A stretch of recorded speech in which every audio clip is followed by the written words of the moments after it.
بسم اللہ الرحمن الرحیم۔ السلام علیکم ورحمۃ اللہ وبرکاتہ۔ عابد راجہ چینل کی طرف سے آج میں اپنے دوستوں کو کلمے پڑھنا سکھاؤں گا۔ اس سے پہلے میں اپنے تمام دوستوں سے گزارش کروں گا کہ اگر آپ نے ابھی تک عابد راجہ کو سبسکرائب نہیں کیا تو ضرور کر لیں، بیل آئیکن پہ ضرور کلک کریں اور اس ویڈیو کو ضرور شیئر کریں۔ تو شروع کرتے ہیں آج کا لیسن۔ بسم اللہ الرحمن الرحیم۔ پہلا کلمہ جو ہوتا ہے اس کا نام ہے طیب۔ پہلا کلمہ طیب، لا الہ الا اللہ محمد رسول اللہ۔ کیا ہے؟ لا الہ الا اللہ محمد رسول اللہ۔ سیکنڈ کلمہ شہادت۔ دوسرا کلمہ شہادت ہوتا ہے اشہد، اور شہادت کا مطلب ہوتا ہے گواہی دینا۔ اشہد اللہ الہ الا اللہ وحدہ لا شریک لہ واشہد ان محمدا عبدہ ورسولہ۔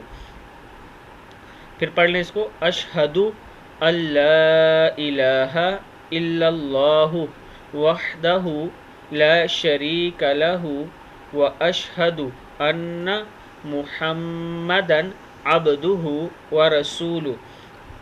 تھرڈ کلمہ، تیسرا کلمہ ہے تمجید۔ تمجید معنی بزرگی۔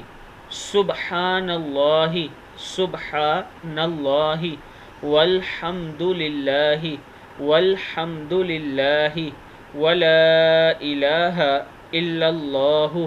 کیا ہے؟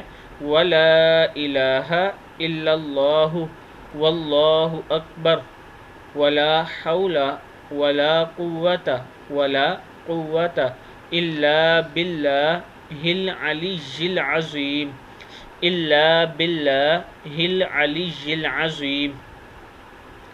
اور چوتھا کلمہ، فورتھ کلمہ ہے لا الہ الا اللہ وحدہ لا شریک لہ، لہ الملک ولہ الحمد یحیی ویمیت وہو حی لا یموت ابدا ابدا، ذو الجلال والاکرام، بیدہ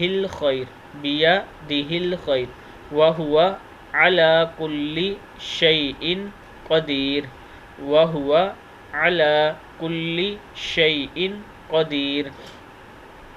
اور چھٹا کلمہ ہے، پانچواں کلمہ، ففتھ کلمہ استغفار۔ استغفار کا مطلب ہے توبہ کرنا۔ استغفر اللہ ربی من کل ذنب اذنبتہ عمدا او خطأ سرا او علانیۃ واتوب الیہ، من الذنب الذی اعلم ومن الذنب الذی لا اعلم انک انت علام الغیوب، علام الغیوب وستار العیوب وغفار الذنوب، ولا حول ولا قوة الا باللہ العلی العظیم، الا باللہ العلی العظیم۔ صدق اللہ العظیم۔ اس ویڈیو کو آپ نے آگے ضرور شیئر کرنا ہے اور خود بھی یہ یاد کرنا ہے۔ السلام علیکم ورحمۃ اللہ وبرکاتہ۔